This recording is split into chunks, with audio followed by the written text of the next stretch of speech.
Juga sudah kita titik beratkan, saya ingatkan kembali. Karena ini pondasi-pondasi dasar dalam doa. Ibu berdoa minta agar dipertahankan nikmat, kesehatan, keturunan, kebahagiaan, pasangan hidup, harta yang ada, pekerjaan. Itu lebih afdol, ibu minta agar dipertahankan, dibandingkan musibah ada baru ibu minta jalan keluarnya. Artinya, tidak ada alasan untuk tidak berdoa. Jadi jangan bilang, saya lagi sehat kok Ustaz, saya lagi melimpah harta, saya lagi bahagia dengan suami sama anak-anak. Apa yang saya mau minta? Keliru. Justru itu yang kita minta agar dipertahankan, lebih afdol, lebih besar pahalanya di sisi Allah, karena kita sedang menyadari, ini nikmat dari Allah, saya tetap minta agar Allah pertahankan. Itu lebih afdol, lebih besar pahalanya, lebih mulia di sisi Allah dibandingkan ibu lagi sakit minta disembuhkan. Ibu lagi ada masalah sama suami baru minta solusi sama Allah. Itu boleh, tapi yang awal lebih afdal. Berarti tidak ada alasan untuk tidak berdoa. Saya juga sudah titik beratkan. Apapun yang ibu lihat depan matanya, bisa jadi bahan doa. Ada orang misalnya lagi kelihatan nikmat luar biasa. Sehat badannya, penampilannya ceria, segala macam lah, hartanya melimpah, terus-terus segala macam hal yang mungkin kita bisa lihat. Bisa jadi doa buat kita. Kita mengatakan, ya Allah berkahi buat dia dan berikan kepada saya seperti yang kau berikan pada dia. Jadi doa, kelebihan orang bisa jadi doa buat kita. Ibu lihat masjid, orang bangun. Bukan cuma lewat mengatakan, oh bagus ya masjidnya. Enggak. Ya Allah kalau seandainya engkau berikan aku kesempatan seperti yang kau berikan kepada dia, aku akan buat yang sama. Dengan doa seperti ini, bukan mustahil Allah berikan pahala kita seperti dia. Kan gitu. Karena memang kata Nabi SAW, ada manusia, ada 4 golongan. Yang pertama, yang paling mulia, Allah kasih ilmu dan harta. Udah pinter agama, dia kaya raya. Dan dia habiskan keduanya di jalan Allah. Ini orang yang paling afdal. Karena dia gunakan ilmu dan hartanya dengan di jalan Allah SWT. Kemudian yang kedua, adalah orang yang Allah kasih ilmu tapi tidak punya harta. Dia pinter sekali, dia faham mana halal haramnya Allah, tapi dia tidak punya harta. Namun kata Nabi SAW, dia bilang tulus dari hatinya, ya Allah kalau seandainya engkau memberikan aku kesempatan seperti golongan yang pertama tadi. Misalnya yang pertama itu punya harta, punya ilmu, dia bangun masjid, rumah anak yatim, pesantren, segala macam.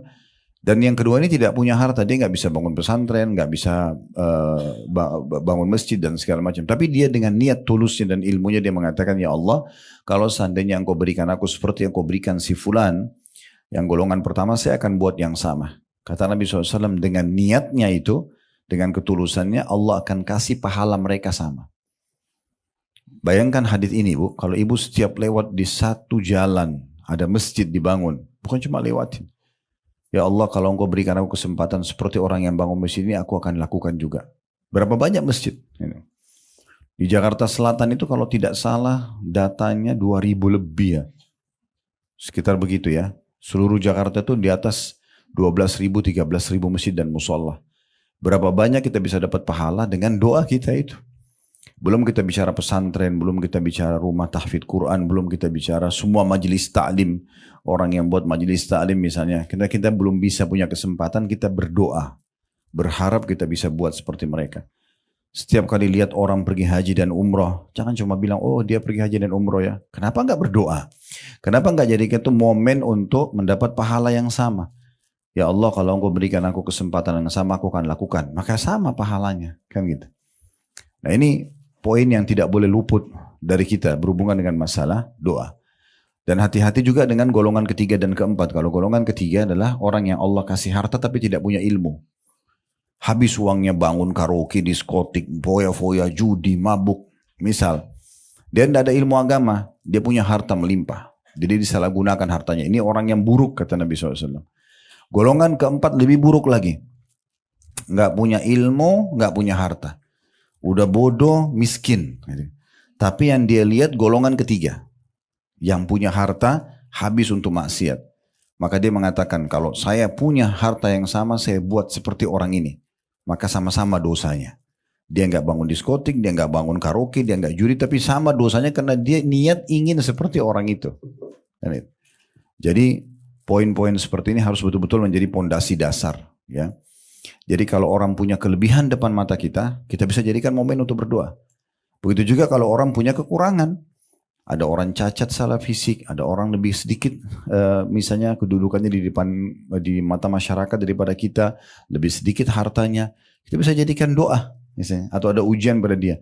Ya Allah, selamatkan aku selamanya dengan keluarga aku dari apa yang kau ujikan kepada orang ini. Kan bisa jadi doa. Dan kita juga bisa doakan dia, ya Allah, keluarkan dia dari permasalahannya misalnya. Karena memang kalau kita doakan seseorang kebaikan dan Allah kabulkan, misalnya sembuh dari penyakitnya, lunas dari utangnya dan segala macam, maka nanti kalau orang ini keluar dari permasalahan dan kena hasil dari doa kita, selama dia aktivitas setelah keluar dari permasalahannya, kita akan panen pahala dia. Nah ini pondasi-pondasi dasar yang harus difahami dalam masalah doa. Jadi tidak ada alasan untuk tidak berdoa, dan memang dia ibadah yang sangat mulia di sisi Allah Subhanahu wa taala. Karena orang-orang yang berdoa itu berarti orang-orang yang dekat dengan Allah Subhanahu wa taala. Jadi kita kembali ke hadis tadi, laisa syai'un akrama Allah taala minad du'a, tidak ada sesuatu yang lebih mulia terhadap Allah daripada berdoa itu.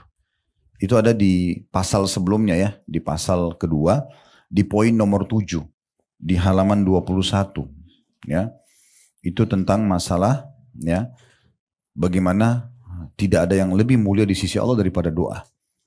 Setiap orang kalau sudah berdoa itu berarti orang yang coba berusaha manja dan bergantung pada Tuhannya, dan itu target doa. Sementara tadi yang saya bilang kalau orang tidak berdoa malah Allah marah padanya, lihat di poin 8-nya. Kan gitu. Ini juga sudah kita bahas pertemuan yang lalu ya. Justru orang kalau tidak berdoa, Allah marah padanya. Jadi harusnya kita selalu berdoa. Untuk diri kita, lihat kelebihan pada orang lain, minta kita diberikan yang sama. Dan kalau ada musibah sedang menimpa orang lain, kita minta berlindung agar Allah tidak ujikan itu pada kita. Gitu ya. Baik, kita akan masuk sekarang lanjutannya ibu-ibu sekalian, pasal ketiga berhubungan dengan masalah syarat-syarat terkabulkannya doa dan hal-hal yang menghalangi terkabulnya. Tentu kalau kita tanya diri kita semua apakah kita mau diterima doanya, tentu kita mengatakan iya. Karena setiap kali kita sampaikan Allah kabulkan. Tentu semua orang mau minta apapun ya. Nah kita harus penuhi syarat. Di dalam bab pasal ini, penulis menulis atau memilih 5 syarat yang akan kita coba bedah ya. Mudah-mudahan bisa selesai. Kalau tidak maka beberapa poinnya dulu, karena ini cukup panjang. Tapi ini syarat penting. Mirip begini Bu, Ibu kalau misalnya mau masuk ke satu kantor untuk bekerja. Dibukalah peluang kerja di kantor A, dan kita sebenarnya pengen kerja di situ.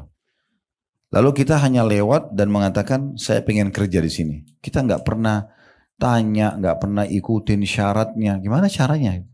Syaratnya harus biodata, harus serahkan ijazah, harus ini dan itu misalnya. Tapi kita nggak pernah. Kita cuma bilang saya mau kerja di situ. Nggak akan ada hasilnya. Nggak akan ada hasilnya. Ya, itulah pentingnya syarat. Itulah pentingnya syarat-syarat. Makanya ada syaratnya supaya doa kita bisa diterima. Makin ibu penuhi syarat ini, maka makin cepat penerimaan doanya. Kita akan bacakan apa yang ditulis oleh penulis di halaman 25 di pasal ketiga ya. Syarat-syarat terkabulnya doa dan hal-hal yang menghalangi terkabulnya doa dan ta'awudz. Ta'awudz itu dalam kurung mohon perlindungan. Berlindung kepada Allah dari apa yang kita khawatirkan. Itu ibarat senjata kata beliau. Ibarat senjata. Maksudnya tidak ada yang lebih kuat daripada ini. Kalau senjata yang kita pakai berperang Bu, tembak, pistol misalnya atau yang sejenisnya ya, senapan dan seterusnya, itu mungkin jangkauannya terbatas. Kapan dia kita tembakin ke tembok yang kuat, mungkin tembok itu bisa tembus, bisa tidak. Belum tentu kena sasaran musuh kita. Tetapi kalau doa itu beda. Apapun bisa ditembus dengan doa. Sampai ke dalam hati manusia yang tadinya mungkin benci kita bisa berbalik menjadi menyukai kita. Misalnya. Atau orang yang jahat bisa jadi baik kepada kita. Atau keadaan kita yang sudah terpuruk. Ekonomi terpuruk, kesehatan terpuruk bisa berbalik menjadi 180 derajat. Menjadi sehat, menjadi kaya. Itu semua hanya doa. Makanya bahasa penulis ini penting sekali ya. Doa, minta apapun kepada Allah, dan ta'awud, minta berlindung kepada Allah dari masalah yang sedang dihadapin, itu ibarat senjata. Kehebatan senjata bergantung kepada pemakainya. Walaupun senjatanya bagus, tapi kalau yang menggunakan tidak faham, maka juga tidak berfungsi ya. Kita kalau kasih pedang yang tajam tapi pada anak bayi, dia nggak tahu cara pakainya, kan gitu, nggak mungkin. Atau mungkin handphone lah sekarang, kalau kita kasih handphone anak bayi, dia ngerti apa? Dia nggak ngerti apa-apa, dia nggak tahu nilainya. Bisa ibu-ibu kalau kasih anaknya yang kecil mungkin bisa dibuang handphone itu, dia nggak paham ya nilainya. Jadi memang harus juga tergantung pada pemakainya. Bukan hanya dari ketajamannya saja. Apabila senjata telah sempurna, tidak ada cacatnya, lengan yang menggunakannya kuat, dan juga penghalang tidak ada, niscaya dapat membinasakan musuh. Berkumpul antara senjata yang kuat itulah doa, berkumpul dengan orang yang mau menggunakan senjata itu dan faham, maksudnya dia sering berdoa, dia penuhi syarat-syarat doa itu, maka secara otomatis bisa memenuhi apa yang kita inginkan. Apabila kurang salah satu dari 3 perkara ini, maka pengaruhnya menjadi berkurang juga. Senjatanya ada, tapi lengannya nggak kuat, ya, gitu kan? Di situ dikatakan begitu ya. Jadi kalau senjata itu tidak ada cacatnya, lengan yang menggunakan kuat dan tidak ada penghalangnya, sempurna bisa melawan musuh. Tapi kalau salah satu dari 3 ini ya, ada yang kurang, maka juga berkurang fungsinya. Ya. Jadi ibu sudah punya senjata yang bagus doa, perangkatnya, tapi ibu sendiri nggak pernah berdoa. Berarti kan ibu tidak pakai senjata yang bagus itu. Sayang banget gitu ya. Sayang banget ini. Ini perlu kita bahasakan karena banyak orang tahu doa itu. Kalau kita bilang berdoa lah, dia tahu doa tapi dia nggak lakukan. Atau mungkin dia berdoa hanya pada saat butuh. Ya. Nanti deh kalau saya sakit baru berdoa misalnya, atau nanti terlilit utang, atau nanti ada masalah baru berdoa. Padahal sebenarnya bukan seperti itu. Dia harusnya menunggangi kesempatan berdoa itu pada setiap kesempatan atau setiap waktu yang ada. Ingat sabda Nabi SAW, saya ingatkan lagi, kita sudah bahas ya. Kenali dah Tuhan kalian di saat kalian sedang lapang. Maka dia akan kenali kalian di saat kalian sedang sulit. Jadi kalau ada orang mau diijabah doanya pada saat dia sedang kesulitan, maka dia harus sering berdoa di waktu dia lapang. Juga perlu digarisbawahi ya, yang ibu minta tidak boleh bentrok sama sunnatullah ya. Itu juga digarisbawahi. Jangan ibu lihat mukanya seorang ibu yang ini cantik banget, ibu beda lalu ibu bilang ya Allah kasih saya muka seperti dia. Itu nggak bisa. Ya itu kan sistem Allah sudah buat muka dia begitu, nggak mungkin kembar. Ya. Atau ibu berdoa misalnya minta saya nggak suka malam ya Allah, hilangkan aja malam. Nggak bisa, malam, siang, pagi itu sudah sistem ya. Ibu ada masalah sama suami, ya Allah hilangkan semua laki-laki. Wah gimana caranya? Nggak mungkin kan gitu. Jadi nggak mungkin, itu bentrok sama sistem kan itu. Atau ibu bilang, ya Allah hilangkan rasa lapar dari saya selamanya. Nggak bisa, ibu kalau nggak makan pasti lapar, itu sistem. Ya. Atau ya Allah hidupkan saya selamanya, saya nggak usah mati. Itu nggak mungkin.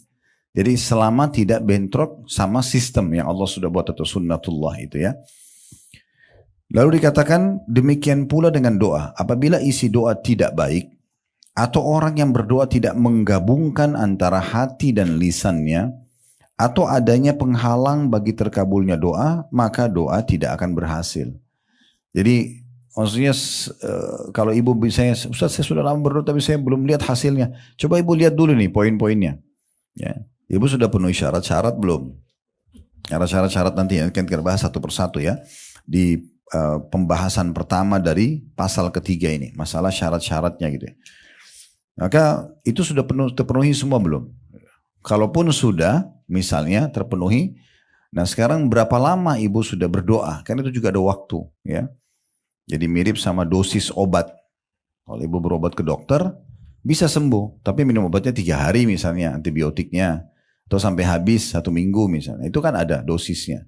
Karena saya sudah jelaskan juga yang lalu, kalau kita misalnya sakit lalu ibu mengatakan ya Allah sembuhin saya, tiba-tiba sembuh, kita sudah nggak berdoa lagi.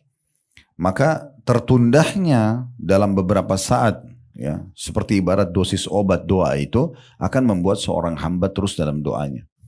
Saya juga sudah pernah singgung sebuah hadis Nabi SAW, bila Allah mendengar sebuah doa yang indah dari seorang hamba, dia terus merengek, dia manja sama Tuhannya, dia meneteskan air mata, dia nggak mau pindah dari sejadah sampai hatinya tenang misalnya contoh.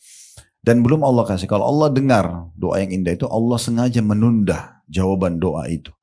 Kenapa? Agar hamba tersebut tetap dalam doanya. 2-3 hari, 1 minggu, 1 bulan dia berdoa. Kalau dia lihat hasil daripada pahalanya, selain diijabahnya apa yang merupakan hajat dia di dunia, maka mungkin dia berharap sepanjang hidup dia berdoa terus. Nah seperti itulah. Pembahasan pertama di sini, dikatakan oleh beliau, berikut saya akan jelaskan kepada Anda syarat-syarat dikabulkan doa dan hal-hal yang dapat menghalangi terkabulkannya. Di pembahasan pertama, jadi ada 2 seakan-akan beliau mau bahas ini ya. Beliau akan bahas tentang syarat-syarat diterimanya doa, kemudian juga mungkin ada nanti tentang penghalang terhadap diijabahnya doa itu. Pembahasan pertama, syarat-syarat terkabulnya doa. Jadi kalau terpenuhi syarat ini, maka umumnya doa itu pasti akan diterima. Syarat secara etimologi atau bahasa adalah tanda dan alamat. Secara terminologi atau istilah ya, ialah apa yang tidak adanya mengharuskan tidak adanya sesuatu. Tetapi adanya tidak mesti menyebabkan adanya sesuatu. Dan tidak pula tidak ada secara zatnya. Maksudnya definisi saja. Intinya ibu kan walaupun tidak disebutkan definisi sudah paham apa itu syarat ya. Tidak mungkin terpenuhi apa yang kita inginkan tanpa penuhi syarat kan begitu. Nah itu sebenarnya poinnya. Terus dikatakan syarat-syarat terpenting bagi tergabulnya doa ada yang pertama ikhlas. Nah, di situ dikatakan syarat pertama. Ini tadi saya bilang ya ada kurang lebih 5 syarat yang saya lihat di sini ditulis oleh penulis ya. Itu dari halaman 26 syarat pertama itu sampai nanti di syarat yang terakhir yang kelima itu di halaman 38 ya. Jadi dari halaman 26 sampai 38 ya 12 lembar gitu ya. 12 bagian bahasan gitu ya. Saya tidak tahu ini bisa kita selesaikan atau tidak, tapi kita coba bahas ya. Karena saya sudah bahasakan ibu-ibu sekalian, target kita bukan menyelesaikan buku. Target kita adalah memahami isi buku. Karena kalau cuma selesaikan buku 1 kali pertemuan saya bisa bacain selesai gitu kan. Tapi bagaimana kita poin demi poin bisa jelas semuanya. Syarat pertama diterimanya doa dan syarat untuk diterima semua amal. Wajib ini bukan pilihan, ikhlas ya. Dan ikhlas dikatakan yaitu membersihkan doa dan amal dari segala yang mencampurinya dan menjadikannya hanya untuk Allah semata. Yang tiada sekutu baginya, n-nya besar kata ganti Allah, tidak tercampur riya, ingin dipuji oleh orang, tidak pula berbangga-bangga diri. Bahasa Arabnya sum'ah.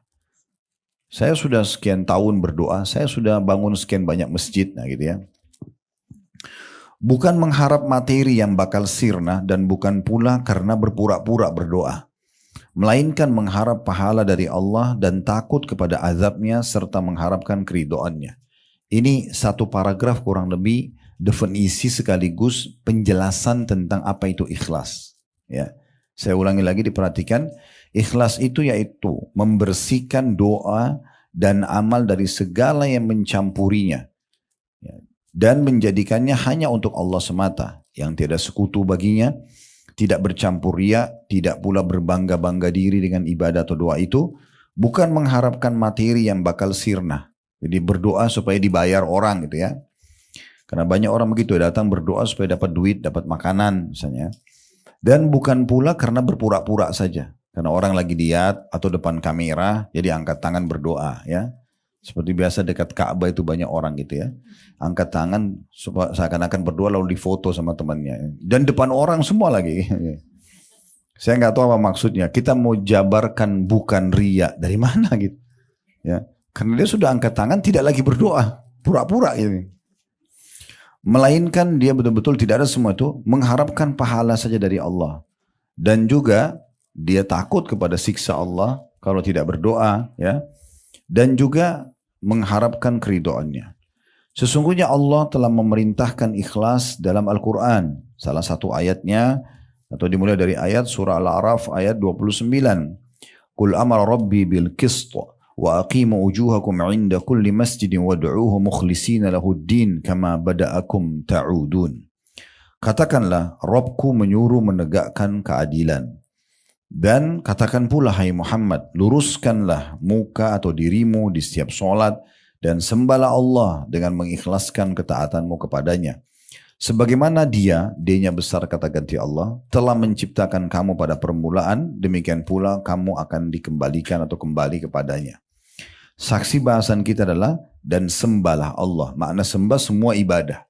Ya, doa, sholat, puasa, sedekah, bakti orang tua, jihad, apa saja, majelis ilmu, semua harus ikhlas karena Allah subhanahu wa ta'ala, baru mendatangkan keberkahan dan mendapatkan keutamaannya.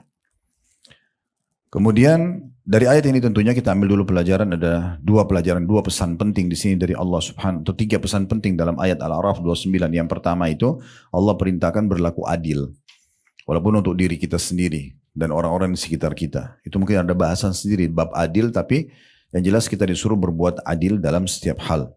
Termasuk kalau ibu-ibu diamanahkan anak-anak sama Allah, tidak boleh dibedain, harus semua sama, laki-laki dan perempuan sama pemberiannya. Ya, mungkin yang sedikit berbeda adalah porsi. Kalau masih bayi sama sudah besar, porsi makanannya beda, misalnya ukuran baju beda. Tapi standar itu tidak boleh. Makanya pernah Nu'man ibn Bashir, ayahnya Nu'man, dua-duanya sahabat. Nu'man sahabat, Bashir sahabat. Kebetulan Bashir ini punya anak beberapa orang, Bu, dan dia melihat di antara semua anaknya yang paling bakti namanya Nu'man. Dia datang kepada Nabi SAW lalu mengatakan, ya Rasulullah, ini Nu'man karena anak saya yang paling bakti, saya mau khususkan pemberian buat dia. Dan dia minta Nabi jadi saksi. Maka Nabi SAW tanya, hai Bashir, kau kasih semua anakmu sama enggak? Dia bilang tidak ya Rasulullah. Kata Nabi SAW, saya enggak mau jadi saksi. Lalu Nabi tanya balik, hai Bashir, kau mau semua anakmu berbakti sama kau nanti pada saat mereka besar, sama standar baktinya? Semua santun, semua ramah, semua ngurus kamu kalau sudah tua? Dia mengatakan iya. Kata Nabi SAW, sama ratakan mereka. Harus sama. Ya, berikan porsi makanan sama semua. Apalagi kalau dekat-dekat umurnya ya. Berikan pakaian apa saja, nilainya harus sama. Kalau yang saya buat itu, di laptop saya pun saya susun tuh. Nama anak-anak, kalau ada satu anak yang beli mainan misalnya, yang lain tidak, saya beli saldo anak yang lain tuh. Jadi kita kasih saldonya, misalnya 50 ribu nih, yang lain kakak adiknya nggak beli. Ya sudah, anak ini punya 50 ribu. Dia bisa beli untuk yang lainnya. Dia bisa mau bawa tambah uang sakunya atau apa, itu terserah. Karena nanti Allah akan tanya, ini adil nggak? Beda pemberian hidup begini, namanya hibah sama warisan. Nah kalau warisan memang laki-laki 2, perempuan 1, itu memang hukum Allah begitu ya. Karena anak laki-laki wajib kita nafkahi sampai balik saja, anak perempuan dinafkahi sampai sudah menikah. Sampai menikah gitu kan. Makanya perempuan selalu aman, sebelum nikah wajib dinafkahi oleh ayahnya, setelah nikah wajib dinafkahi oleh suaminya. Anak laki-laki tidak seperti itu, makanya Allah kasih warisan mereka lebih banyak ya, dan tidak boleh dilanggar ini Bu ya. Di negara kita sayangnya semoga Allah kasih hidayah, masih banyak orang yang begitu. Datang mengeluh sama saya, Ustaz, ini kakak saya perempuan gak setuju kalau dia dapat setengah, dia atau 1, kami dapat 2. Nah, itu hukum Allah. Terus saya mau jawab bagaimana? Ya harusnya difahami kalau itu hukum Allah gitu ya. Karena memang perempuan sudah terjamin dari setiap keadaan. Jadi kalau ada perempuan masih gadis misalnya belum nikah, walaupun sampai 40 tahun ayahnya tetap wajib menafkahinya. Jadi makan, minum, tidur tetap dijamin. Setelah nikah suaminya yang atur. Tidak ada sesuatu yang dikhawatirkan gitu kan. Kalau laki-laki gak bisa. Anak laki-laki itu hanya sampai balik. Kalau sudah balik, ibu dan suami masih biaya anak yang sudah balik laki-laki itu sudah sunnah. Bukan kewajiban. Tapi tetap tidak mungkin kita tega gitu ya. Tetapi hukum agamanya begitu. Anak laki-laki itu dia setelah balik itu kayak dia sudah boleh bekerja kan gitu. Nah seperti itu. Itu harus berlaku adil. Ya. Berlaku adil juga untuk diri kita sendiri. Seperti kita mengatur porsi makan, porsi tidur, porsi berolahraga, itu namanya berlaku adil. Ini babnya panjang sekali ya. Tapi Allah perintahkan kita berbuat qist atau keadilan dalam segala hal. Termasuk menengahi orang, jangan karena ini punya hubungan kerabat, lalu kemudian kita bela dia, nggak bisa. Atau ini teman dekat kita, salah ya salah. Ya, dan itu harus kita terapkan dalam hidup kita, biarkan orang lain tahu, oh kalau sama ibu ini saya nggak bisa buat apa-apa, karena pasti yang benar ya benar, ya salah. Nah itu memang pribadi kita seperti itu seorang muslim. Itu pesan pertama. Pesan yang kedua, ini yang disebutkan bahwasanya kita diperintahkan untuk mengikhlaskan niat kepada Allah subhanahu wa ta'ala dalam setiap ibadah. Sembahan atau cara kita menyembah Allah, berdoa, berzikir, apa saja semua itu ikhlas karena Allah. Pesan ketiga, adanya diingatkan bahwasanya kita semua akan meninggal dunia dan akan kembali kepada Allah Subhanahu wa taala. Pasti akan kita kembali. Sehebat apapun kita jaga kesehatan kita, hidup di tempat yang udaranya asri lah, sehat lah, segala macam, olahraga, tetap mati di saat ajalnya datang gitu ya. Maka itu tidak mungkin kita pungkiri. Tapi memang kita juga tidak boleh putus asa mengatakan, toh kalau saya mau mati ya sudah biar aja, saya nggak usah olahraga, saya nggak usah sehat-sehatan, dan seterusnya, itu juga keliru ya. Jadi kita memaksimalkan hidup kita dengan hal-hal yang baik karena juga akan ada penilaian yang baik. Kenapa jenazah itu kalau mati tetap dimandikan, toh sebentar lagi dimasukkan di kuburan dan dimakan oleh tanah? Karena kita harus kembalikan jasad itu kepada Allah dalam kondisi utuh, baik, sebagaimana Allah pinjamkan kepada kita. Tetap disampoin, pakai sabun, pakai kain kafan yang bersih. Padahal sebentar lagi masuk tanah dimakan sama belatung tanah. Dan kata Nabi SAW, semua jasad kalian akan dimakan oleh tanah kecuali tulang ekor kalian yang darinya nanti Allah akan bangkitkan kalian pada hari kiamat. Tapi yang jadi saksi bahasan tetap dibersihkan jenazah itu. Nah, itu juga kita masa hidup kan. Kita Allah berikan rasa gerah. Gak nyaman rasanya kalau gerah. Tapi kalau kita mandi seger. Supaya kita jaga badan itu. Kita kalau nggak sikat gigi nggak percaya diri ngomong sama orang. Tapi kalau sikat gigi bersih, rapi, kita jadi percaya diri. Semua kita lebih suka wangi, penataan yang rapi. Dan kita tidak suka justru yang berantakan, bau yang tidak sedap. Orang semua manusia tidak suka. Itu Allah buat fitrah. Supaya kita memang melalui hidup kita dengan hal-hal yang baik-baik. Hidup ataupun meninggal dimaksimalkan. Jangan karena mau mati juga tuh hanya tidak merawat diri. Bukan seperti itu juga. Ya. Itu yang dimaksudkan. Kemudian firman Allah yang selanjutnya, ini dalil yang kedua tentang masalah ikhlas, surah Ghafir ayat 14, nama lainnya surah Mu'min. Nah, surah nomor 40 dalam Al-Quran ini ya. Kalau Al-A'raf tadi itu ada surah nomor 7. Fad'ullaha mukhlisina lahuddina walau karihal kafirun. Maka sembahlah Allah dengan memurnikan ibadah kepadanya meskipun orang-orang kafir tidak menyukainya. Di sini ada satu pesan dari ayat ini adalah bagaimana kita disuruh ikhlas kepada Allah Subhanahu wa taala, tulus. Walaupun orang kafir tidak suka bisa memiliki dua makna. Makna yang pertama, dia tidak suka karena itu adalah pondasi agama kalian, disuruh ikhlas. Ya. Kalau mereka tidak kenal namanya ikhlas, mereka pokoknya minta bantu orang harus ada imbalannya, gitu ya. Islam tidak mengajarkan itu, Bu ya. Jangan sampai ibu berprinsip seperti itu. Artinya setiap ada orang yang akan berkenalan sama ibu langsung berpikir, saya dapat apa secara duniawi dari orang ini? Kaya nggak? Dapat jabatan nggak? Dapat ini? Itu nggak bisa dalam Islam, nggak ada. Kita disuruh berteman sama semua orang, mau kaya mau miskin ya, semua kita berteman sama mereka. Selama mereka adalah orang-orang yang beriman yang bisa menambah iman kita, kenapa kita tidak berbaur sama mereka? Yang dilarang hanya bergaul sama orang-orang fasik, orang munafik ya. Fasik itu ahli maksiat, hidupnya semua penuh dengan pelanggaran agama. Jangan, kita terpengaruh nanti. Dia ke neraka, kita ke neraka. Dia dihukum, kita dihukum kan gitu. Tapi selama tidak, kita berteman sama semua orang. Dan memang Islam menyuruh mendahulukan untuk mencari pahala dibandingkan urusan dunia. Berteman sama orang, bagaimana kita bermanfaat bagi dia. Bagaimana kita bisa menjadikan teman kita, lingkungan kita, pasangan kita, anak-anak kita. Segala macam ini adalah sumber pahala buat kita. Gitu kan? Bukan bagaimana saya bisa meraih keuntungan dari dia. Nah itu poin yang harus kita garis bawahi. Nah itu perbedaan kita sama orang-orang kafir. Mereka suka itu sebagai pondasi agama kalian atau tidak suka, nggak usah peduli. Ya. Atau kalau mereka hidupnya selalu menghubungkan antara apa yang mereka lakukan buat orang lain, harus ada unsur timbal baliknya, dibayar dengan duit dulu, gitu kan? Maka itu berarti juga sifat orang kafir. Orang muslim tidak seperti itu. Kita dibalas, misalnya ibu kirim makanan ke tetangga, dibalas lagi makan atau tidak bagi kita nggak penting, karena bagi saya sudah memberi, saya sudah sedekah. Kok dia kasih juga ya alhamdulillah, nggak usah bilang ini tetangga nggak tahu diri ini ya. Saya sudah kirim makanan, masa kembali piring kosong. Nah berarti ibu nggak ikhlas ya. Berharap ada unsur timbal balik, kirim baju harus ada baju juga kan? Atau itu nggak dalam Islam, nggak ada itu. Kita dahulukan gimana dicatat pahala oleh Allah SWT. Kalau orang kasih kita tidak ada masalah tanpa kita minta ya.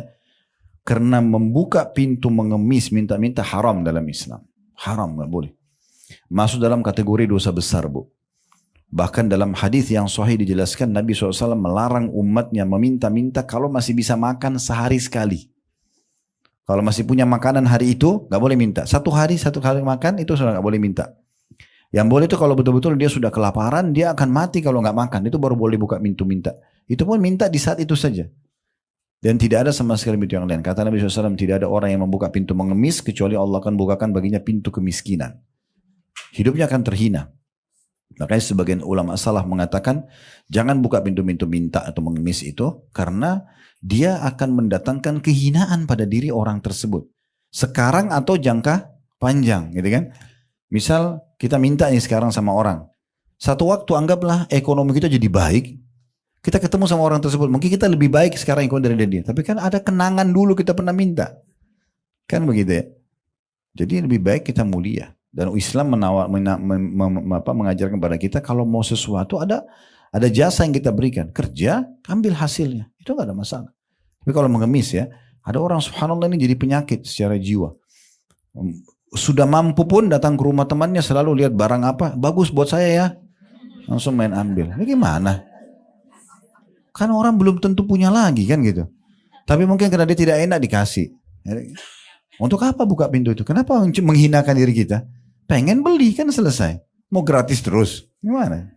Akhirnya rumahnya penuh dengan barang orang itu. Ya. Saya nggak nyinggung siapapun ya. Kalau ada yang merasa di sini, alhamdulillah, berarti tinggal memperbaikin gitu ya. Karena tujuan majelis ilmu memang untuk itu. Ya, baik. Itu makna daripada orang kafir suka atau tidak suka. Dia tidak suka karena itu pondasi agama kalian, atau dia tidak suka karena memang cara mereka hidup begitu. Orang kafir itu selalu kalau beri mesti ada unsur timbal balik kayak pemikiran kapitalis apa segala itu harus ada unsur timbal baliknya. Kalau kita nggak ada seperti itu. Ya. Kemudian dalil yang ketiga, ayat yang ketiga diangkat oleh penulis ini adalah surah Az-Zumar ayat 3 ya.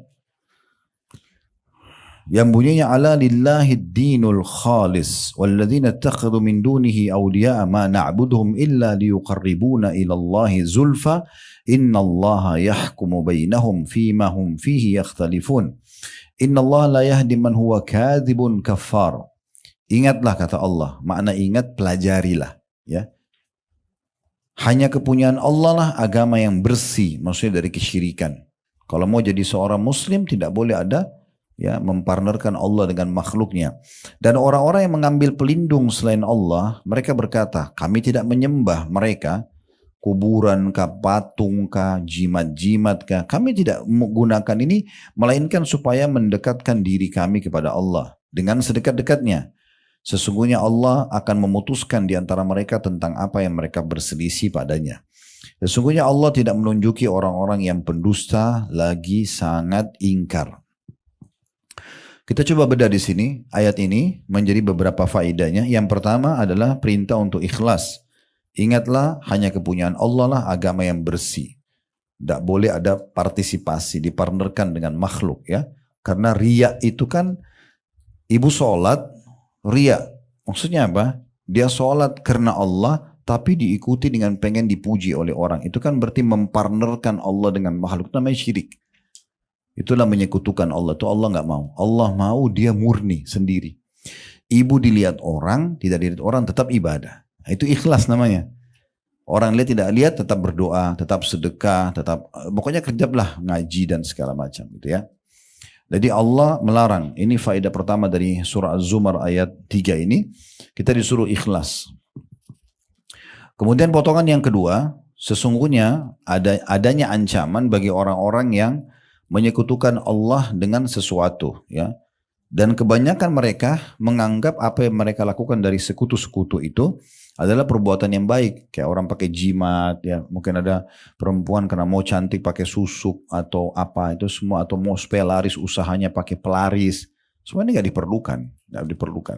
Kita nggak pernah punya pilihan untuk membentuk alis kita, bibir kita, hidung kita, telinga, rambut. Kita nggak pernah pilih, lahir begitu.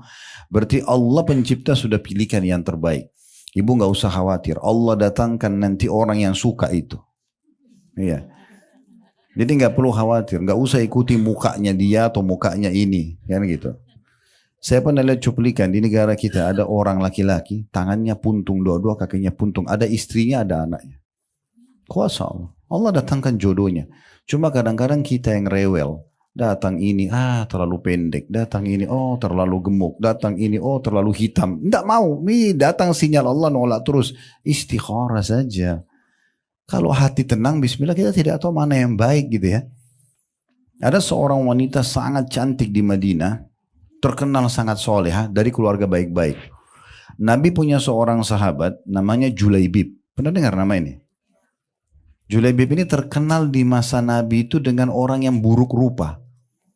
Jelek orangnya secara fisik gitu ya. Begitu disebutkan dalam hadis. Terus Nabi lihat Julaibib ini orangnya tampangnya buruk ya, jelek, tambah badannya kecil, kurus. Nabi datang ketemu dia, lalu Nabi mengatakan, "Hai Julaibib, kenapa kau tidak nikah?" Dia bilang, dia tahu diri, dia mengatakan, "Ya Rasulullah, siapa yang mau sama saya nih?" Dia tahu diri, dia siapa yang mau? Kata Nabi, "Saya akan coba nikahkan kamu." Nabi pilih salah satu rumah orang Ansar yang ada perempuan cantik ini. Tapi dia terkenal keimanannya, sangat kuat imannya perempuan. Lalu Nabi SAW ucapin salam, disambut sama pemilik rumah. Nabi bilang, nah orang-orang Arab tuh biasanya kalau mau melamar dia bilang, "Kami punya hajat pada kalian." Kata-kata hajat ini berarti mau melamar gitu. Nabi bilang, "Kami punya hajat dengan kalian." Ini tuan rumahnya kira Nabi yang mau melamar. "Oh, selamat datang ya Rasulullah," sambut. Nabi bilang, "Bukan buat saya, buat Julaibib ini." Terus orang tuanya perempuan ini bilang, "Sebentar, kalau untuk Julaibib kami tanya dulu anaknya." Begitu kalau ibu baca kisahnya itu ya. Kami tanya dulu anaknya mau nggak ini. Karena Julaibib dikenal memang buruk rupa gitu ya. Maka pas waktu ayah ibunya ini nyambut Nabi, rupanya si anak gadis ini dengar dari dalam. Langsung dia mengatakan, "Wahai ayah dan ibu, apakah Anda berdua akan menolak lamarannya Rasulullah?" Ini yang lamarin Nabi nih. Bukan orang biasa. Gak mungkin dia sembarangan datangin orang. Maka karena itu lamaran Rasulullah, nikahkan saya sama Julaibib. Ya. Akhirnya menikah. Baru berapa hari menikah, terjadi perang. Dan Julaibib ikut berperang, mati syahid. Dan waktu Nabi ketemukan jenazahnya Julaibib, itu digendong oleh Nabi. Di sebelahnya Julaibib ada 7 orang kafir yang dibunuh sama dia. Dia mati syahid dan dia juga membunuh orang kafir. Dan dengan itu istrinya ini dapat syafaatnya kan masuk surga. Allah balas dengan begitu. Nah seperti itu gambarannya. Tapi itu cuma sebagai contoh saja gitu ya. Jadi sebenarnya orang tidak butuh untuk pakai hal-hal yang membuat dia menyekutukan Allah nanti ya. Karena di Indonesia ini dukun-dukun, karena dia tahu kita mayoritas muslim, mereka pakai kedok ya. Penampilannya seperti ustadz, seperti kiai, waduh, padahal dukun ya. Ini hati-hati sekali. Jadi kalau mau suami suka, pakai alam manusia aja ya. Nggak usah lintas alam. Bawa foto ke dukun buat lintas, datangkan jin lintas alam supaya suami suka. Untuk apa? Tatapan mata yang syahdu, ucapan yang santun, jaman tangan yang ramah, tulus dari hati, selesai. Manusia suka. Itu saja kok cara manusia. Untuk apa pakai cara yang lain, mantra-mantra segala macam, makanannya, minumannya, pakaiannya, omong kosong semua ini ya. Kesyirikan kepada Allah, nggak boleh. Nggak boleh, itu diantaranya. Jadi nggak boleh. Kemudian selanjutnya, yang ketiga yang bisa diambil adalah bagaimana Allah Subhanahu wa taala memastikan kalau Allah akan menghakimi orang-orang yang berbuat kesalahan seperti ini, dan juga Allah tidak akan pernah memberikan petunjuk bagi orang-orang yang dusta dan sangat ingkar. Ya. Selanjutnya ayat yang keempat, saksi bahasan sudah jelas tadi di poin kedua ya, atau di poin pertamanya dalam surah Az-Zumar ini tentang Allah suruh kita ikhlas.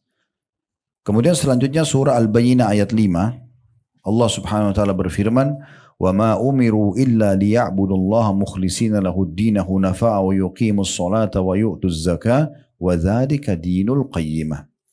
Padahal mereka tidak disuruh kecuali supaya menyembah Allah dengan memurnikan ketaatan kepadanya dalam menjalankan agama yang lurus, dan supaya mereka mendirikan sholat dan menunaikan zakat, dan yang demikian itu adalah agama yang lurus. Saksi bahasan kita di sini adalah ada dua. Yang pertama, perintah menyembah Allah dengan memurnikan ketaatan kepadanya. Maksudnya tidak ada unsur manusia, tidak ingin dipuji oleh manusia segala macam. Memberi memang karena Allah, sujud dan ruku'un karena Allah, berdoa karena Allah, baca Quran karena Allah, semua karena Allah. Jadi tidak ingin pujian manusia. Ya. Dan perlu saya tambahkan poin di sini, ibu kalau lihat ada temannya ahli ibadah, keluarganya suka ibadah, jangan dipuji depannya ya. Tidak boleh dipuji. Kamu tadi sholat bagus banget ya. Itu jangan dipuji, nggak boleh ya. Karena jangan sampai dia ikhlas jadi berubah ya. Makanya pernah ada orang di masa Nabi SAW sholatnya bagus banget. Jadi sangat bagus tuh maknina, takbiratul ihram, rukunya, i'tidalnya, sujud, semua dengan tenang sampai salam. Tapi itu agak jauh dari Nabi. Ada orang duduk di sebelah Nabi bilang begini, ya Rasulullah, saya suka banget dengan sholatnya orang ini. Luar biasa gitu. Maksudnya khusyuk. Nabi bilang, jangan kau perdengarkan itu. Karena kau perdengarkan pada dia, kau akan membinasakannya. Sekarang ikhlas udah bagus nih. Begitu kau bilang, oh tadi sholatmu bagus ya. Wah dia ikutin jadi riak kan. Jadi masalah itu ya. Jadi gak usah dipuji-puji. Nah sama ibu juga kalau buat baik, gak usah tunggu dipuji. Ibu bantu orang nih. Terus diambil langsung dia pergi. Jangan bilang ini orang gak tahu terima kasih. Loh memang mau dipuji sama dia atau memang ikhlas kan Allah. Ya sekarang biarin aja. Makin orang terima pemberian kita, makin kita dipuji, makin bagus. Kita makin bersih hatinya kan. Dan setiap kali sudah berbuat amal, lupain aja. Sudah dicatat oleh malaikat. Tidak usah diingat-ingat. Ini biasa kalau kita suka ingat-ingat ini, itu jadi senjata buat syaitan itu. Oh saya sudah 1 tahun ini sholat malam terus. Nah, diingat-ingat. Akhirnya syaitan bisa tunggangi tuh. Lagi ngobrol sama teman-teman. Mereka ngomongin, oh saya kok susah sekali bangun sholat malam ya. Syaitan bisikin, bu kan kamu sholat malam 1 tahun kan gitu. Ceritain pengalamannya. Baru bisikannya bagus gitu kan. Supaya mereka juga termotivasi. Ini omong kosong. Ya. Kan tidak perlu begitu. Apa yang motivasi ibu dulu mau sholat malam, cuplikan ceramah misalnya. Kirim aja ke grup kasih mereka. Gak usah kita ceritain diri kita. Karena antara ikhlas sama riya ini tipis sekali. Kan itu. Kita tadinya ikhlas bisa jadi riya. Padahal sudah ikhlas. Itu kan bahaya sekali. Jadi harus hati-hati sekali masalah itu. Itu poin yang pertama. Poin yang kedua, kita diperintahkan untuk mendirikan sholat dan juga menunaikan zakat. 2 rukun Islam yang sudah masyhur tentunya. Baik, itu tadi 5 ayat Al-Quran yang diangkat oleh penulis sebagai dalil tentang masalah perintah ikhlas. Sekarang kita masuk, beliau mengangkat hadis Nabi SAW. Ya, di situ ada sebuah hadis yang diangkat.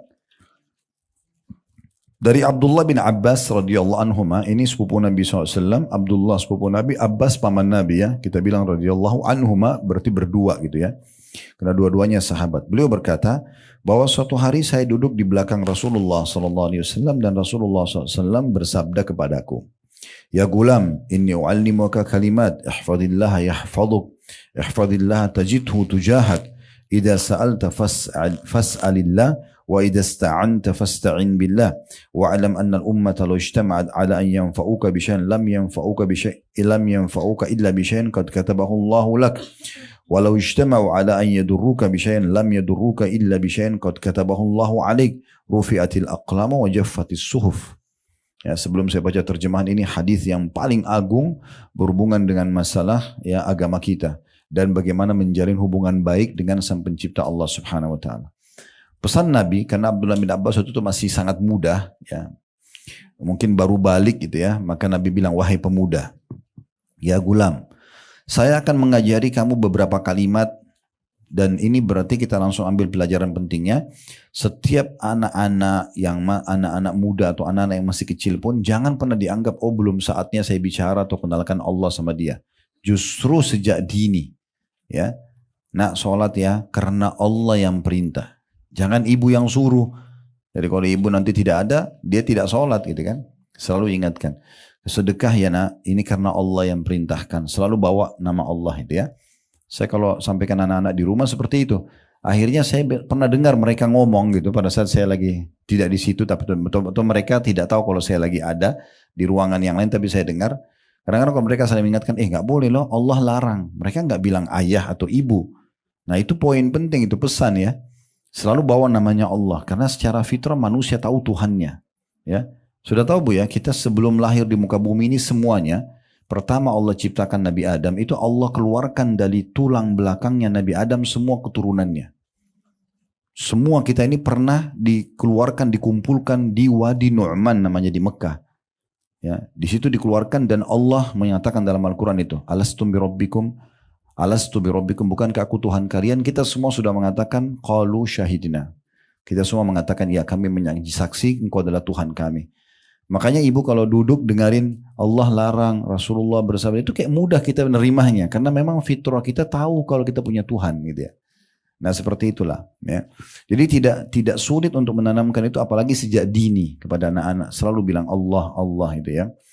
Hai anak muda, saya akan mengajari kamu beberapa kalimat. Nah ini berarti anak-anak muda mulai diajarkan. Pesannya adalah peliharalah perintah dan larangan Allah. Jagalah hubungan baik dengan Allah. Apa yang diperintahkan kerjakan, jaga wajib atau sunnah, apa yang dilarang haram atau makruh tinggalkan. Niscaya balasannya Allah akan memeliharamu. Allah akan menjagamu juga dari segala macam mara bahaya yang bisa menimpamu. Peliharalah hubungan baik dengan Allah. Di situ terjemahnya sunnah Allah. Sebenarnya hubungan baik dengan Allah lebih tepat ya. Peliharalah hubungan baik dengan Allah. Tentulah engkau akan mendapatinya. N-nya besar. Kata ganti Allah, mendapati Allah di hadapanmu. Kalau kita jaga azan langsung sholat, ya ada kesempatan zikir-zikir, berdoa, majelis ilmu, kita jaga hubungan baik dengan Allah, maka Allah selalu ada di hadapan kita. Maknanya selalu bersama kita. Kita butuh bantuan akan dibantu, kita butuh nikmat akan ditambahkan. Gitu ya. Apabila engkau memohon sesuatu, maka mohonlah hanya kepada Allah saja. Dan apabila engkau meminta suatu pertolongan, mintalah hanya kepada Allah saja. Ketahuilah, walaupun seluruh umat berkumpul untuk mendatangkan satu manfaat untukmu, tidaklah mereka itu dapat memberimu kemanfaatan kecuali sekedar yang Allah tetapkan untukmu saja.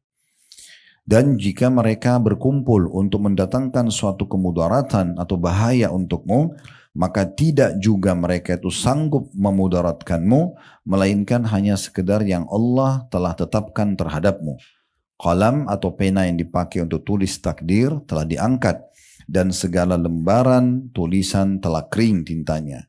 Hadis ini diriwayatkan oleh Tirmidzi. Hadis ini banyak sekali pelajaran ya. Jadi yang pertama tadi sudah kita sebutkan, saya ingatkan kembali pentingnya menanamkan nama Allah dan menyebut Allah itu di depan anak-anak muda, anak-anak kita ya. Itu kita biasakan mengucapkan itu. Yang kedua, adanya anjuran untuk menjaga hubungan baik dengan Allah. Hubungan baik dengan Allah itu kita jaga perintahnya. Wajib ataupun sunnah. Termasuk sunnah bu ya. Jadi ibu kalau jaga amalan-amalan sunnah kayak sholat sunnah, puasa sunnah, zikir, baca Quran. Ini akan memudahkan ibu menjaga yang wajib. Ya. Orang kalau sibuk menjaga yang sunnah, yang wajib terjaga. Ibu biasa sholat duha, sholat malam, sholat qobliyah, sholat ba'diyah, tentu wajibnya akan terjaga otomatis. Ibu biasa puasa Senin Kamis, puasa Ayyamul Bid, misalnya puasa sunnah, maka puasa Ramadan jadi mudah. Ibu biasa sedekah, zakat jadi mudah. Ibu biasa umroh, haji jadi nggak asing, gitu kan? Nah seperti itulah. Jadi kita menjaga amalan yang Allah perintahkan wajib ataupun sunnah. Jangan ibu bilang kan itu cuma sunnah. Ya sunnah juga perintah agama, ya. Dan dia berfungsi untuk menyempurnakan amal wajib yang kurang di hari kiamat. Kemudian juga sama dengan meninggalkan apa yang Allah larang. Bukan cuma sekedar haram tapi yang makruh juga. Contoh makruh, ibu makan dan minum berdiri. Ya, makruh itu artinya kalau dikerjakan tidak berdosa, ditinggalkan berpahala. Apa susahnya ibu dari kursi duduk? Walaupun ibu minum berdiri boleh saja. Karena hukumnya makruh, tidak berdosa. Tapi kalau ibu duduk dapat pahala. Hausnya hilang dapat pahala. Kenapa enggak dilakukan? Kan gitu contohnya. Jadi jangan sampai karena makruh lalu kita mengatakan tidak masalah. Enggak, itu juga termasuk larangan. Ya. Jadi meninggalkan yang haram juga yang makruh. Itu maknanya peliharalah ya hubungan baik dengan Allah dalam kurung perintah dan larangannya. Itu pelajaran yang kedua. Niscaya Allah akan memeliharamu. Ya, pasti kau akan dapat Allah ya selalu menjagamu. Kemudian juga peliharalah hubungan baik dengan Allah, tentulah engkau akan mendapatinya di hadapanmu. Ini masih berhubungan dengan faedah yang kedua tadi. Menjalin hubungan baik dengan Allah akan mendatangkan Allah pelihara kita, Allah selamatkan dari mara bahaya gitu ya. Pelajaran yang ketiga, ini dalam sekali ya, yaitu kalau seandainya ada satu umatnya kayak manusia semuanya, ingin memberikan kepada ibu manfaat, mereka ingin memberikan kepada ibu sesuatu, Nabi SAW bilang, manfaat yang sampai kepadamu itu hanya yang sudah Allah takdirkan. Jadi bukan karena mereka, tapi karena Allah takdirkan, maka sampailah kepadamu. Dan kalau seandainya mereka mau membahayakanmu, mau datangkan musibah, ada orang yang mau mengganggu kita, bukan satu orang, satu negeri. tidak akan menimpamu kecuali yang sudah Allah catatkan untukmu. Memang takdirnya kita harus sakit di saat itu, kita harus tabrakan di saat itu, memang begitu. Jadi bukan karena orang-orang, itu cuma sebab saja. Itu cuma sebab. Berarti memang semua bersumber dari Allah Subhanahu Wa Taala. Kita tidak perlu jauh-jauh untuk mencari sebabnya, gitu ya. Itu poin yang ketiga. Dan poin yang keempat, sesungguhnya semua takdir sudah dicatat dan semua sudah kering. Artinya di Lauhil Mahfuz sebelum kita diciptakan, ibu-ibu sekalian, semua sudah dicatat. Ini yang kita kumpul hari ini, belajar di sini, ini sudah tercatat di Lauhil Mahfuz. Kita mungkin tahun lalu, bulan lalu tidak tahu kalau kita mau ketemu di sini misalnya. Tapi ini sudah dicatat sama Allah. Allah tahu besok ini kita mau makan apa, kita akan pakai baju apa, sampai kita mati, Allah sudah catat di Lauhil Mahfuz dengan keluasan ilmu Allah. Itulah namanya takdir. Allah tidak paksakan. Ya. Ada sistem yang Allah buat, memang kita nggak bisa ikut campur. Pergantian siang malam, ya, kita lahir dari rahim ibu siapa, kita meninggal kapan, itu nggak bisa kita campur. Tapi ada namanya af'al ibad, sikap dan perbuatan yang kita lakukan dalam keseharian. Ibu hari ini semua yang pakai baju ini, pilih baju ini, itu kan pilihan kita. Ibu di lemari mungkin banyak pilihan bajunya, tapi ibu pilih baju ini itu kan berarti pilihan kita. Tadi mungkin waktu makan siang, ibu pilih makan, ada pilihannya ibu pilih makanan yang B, bukan yang A misalnya, itu pilihan. Ini Allah sudah tahu semua apa yang kita mau pilih dan dicatat di Lauhil Mahfuz. Jadi Allah itu nggak paksa kita. Di antaranya jodoh ya. Jodoh itu pilihan hamba. Makanya ibu kalau punya pilihan mau nikah sama A, B, C, ibu pilih C, itu kan pilihan ibu. Jangan bilang, oh ini Allah jodohin sama saya. Nah ibu yang pilih gimana? Kan itu. Ibu kan masih punya opsi lain, mirip dengan pilih baju, mirip dengan pilih pekerjaan, mirip dengan pilih berteman, sama itu. Kan itu juga sama. Tapi kalau kita pilih si fulan sebagai pasangan kita pilih makanan ini sebagai makanan kita hari ini, itu Allah sudah tahu dicatat di Lauhil Mahfuz. Itu tidak akan pernah berubah, tidak akan pernah berubah. Itu yang dimaksud dengan di sini, pena yang dicatat mencatat takdir itu sudah diangkat dan yang ditulis itu sudah kering tintanya, nggak bisa berubah lagi. Itu makna daripada penutupan hadis di sini. Kemudian dikatakan memohon kepada Allah berarti berdoa kepadanya dan mengharapkannya sebagaimana firman Allah Subhanahu wa taala was'alullaha min fadlih innallaha kana bikulli syai'in alima.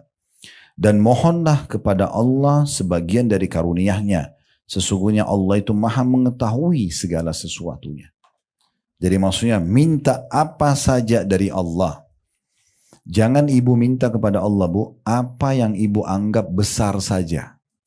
Misalnya nanti kalau sudah nggak sembuh, sudah 30 dokter dikonsultasi nggak sembuh, baru sholat malam, ya. Baru umroh, baru mohon sama Allah, keliru. Allah dulu, baru ikhtiar manusia. Perhatikan kita disuruh berdoa kapan? Sebelum memulai aktivitas. Berdoa sebelum makan, berdoa sebelum tidur, berdoa sebelum keluar rumah, itu kan doa sebelum. Nah itu yang kita lakukan. Jadi sebelum berobat berdoa dulu, libatkan Allah. Nanti Allah mudahkan dokter yang cocok, resep yang cocok. Makanya resep dokter itu cuma tertulis semoga lekas sembuh, gak ada. Anda pasti sembuh itu gak ada. Ya. Jadi yang sembuhin kita itu Allah, sebabnya mereka saja. Kalau Allah gak mau sembuh, gak akan sembuh. Biar kita konsul sama dokter terbaik pun gak akan sembuh. Kan begitu poinnya. Jadi ini menguatkan hubungan kita dengan Allah Subhanahu wa taala. Kalau Allah itu pengatur segala sesuatunya. Makin kuat keyakinan seperti ini atau akidah kita, maka makin mudah kita melalui kehidupan. Kita kalau lagi senang yang ciptakan kita Allah, ciptakan itu juga Allah, kita bisa ya menikmatinya dan menambahnya dengan izin Allah. Kalau ada musibah, bahkan ada yang kita takuti depan mata kita, hewan yang buas misalnya, gempa bumi, apalah segala macam, atau penjahat, Allah yang ciptakan mereka. Allah bisa membalik keadaan mereka menjadi ya baik kepada kita. Kalau tidak salah dinukil ada seorang ulama namanya Hasan Basri. Seingat saya ini kasusnya Hasan Basri atau Sa'id bin Musayyib, salah satu dari dua orang ini. Tapi kisahnya benar. Ada di masa mereka itu ada satu raja zalim, pemimpin zalim namanya Hajjaj bin Yusuf. Hajjaj ini setiap ada orang yang dia tidak suka dibunuh.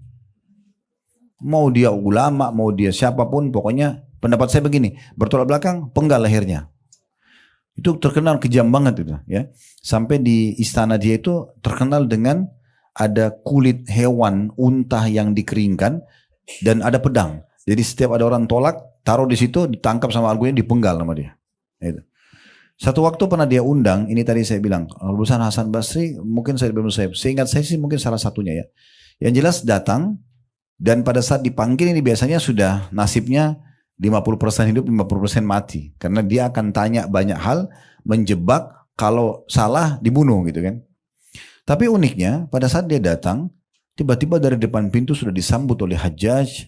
Belum pernah Hajjaj berdiri dari singgasananya sambut orang, disambut depan pintu istana. Dipanggil duduk di sebelah singgasananya, ditanya banyak hukum agama, kemudian dikasih parfum yang termahal waktu itu ada dia punya, diolesin di tangan dan di jenggotnya si alim ini gitu. Udah akhirnya pergi, orang itu pergi, si alim ini pergi. Begitu pergi ditanya oleh orang-orang, kami sangat yakin tadi waktu Anda dipanggil ini cuman kehidupan Anda cuman tinggal pada saat ngobrol aja sama dia, karena dia memang sering gitu, terjebak orang dibunuh gitu. Apa yang Anda ucapkan? Kenapa Anda bisa selamat dari jahatnya orang ini? Dan tadi waktu Anda masuk saya lihat mulut Anda komat kamit. Dia bilang, saya berdoa kepada Allah, ya Allah jadikanlah kejahatannya ya, dan keganasan orang ini justru menjadi kebaikan dan kasih sayang buat saya. Allah balik orang jahat itu jadi baik buat dia. Dan begitu semuanya. Begitu semuanya. Ya. Jadi tidak ada yang mustahil. Kisah yang lain adalah seorang salafus saleh pernah dia tidur di sebuah hutan, karena masa dulu orang cuma handalkan cahaya matahari. Tiba maghrib, dia sudah di tengah hutan, dia tidur. Dia bangun sholat tahajud, begitu dia selesai 2 rakaat pertama, depan mata dia ada harimau. Meraung dengan keras, gigi taringnya kelihatan, udah lapar, mau makan dia. Dia berpikir, kalau saya coba melawan, harimau lebih kuat, lari lebih kencang. Lalu dia mengatakan, kalau seandainya, dia bilang hadap harimau itu, kalau seandainya Allah yang telah menciptakan saya dan kamu mengutusmu untuk memakanku, takdirku dimakan sama kamu, saya tidak akan melawan. Tapi kalau kau datang untuk mengganggu ibadahku dengan Allah, aku akan minta kepada Allah untuk membinasakanmu. Dia bilang sama harimau itu begitu, dengan penuh keyakinan. Maka harimau itu tiba-tiba menutup mulutnya lalu meninggalkan orang ini. Seganas apapun harimau itu makhluknya Allah juga. Itu keyakinan, nama itu akidah. Kalau ini kuat di dirinya ibu-ibu akan hidup bahagia. Karena tenang sekali. Ada nikmat kita berharap tinggal minta sama Allah.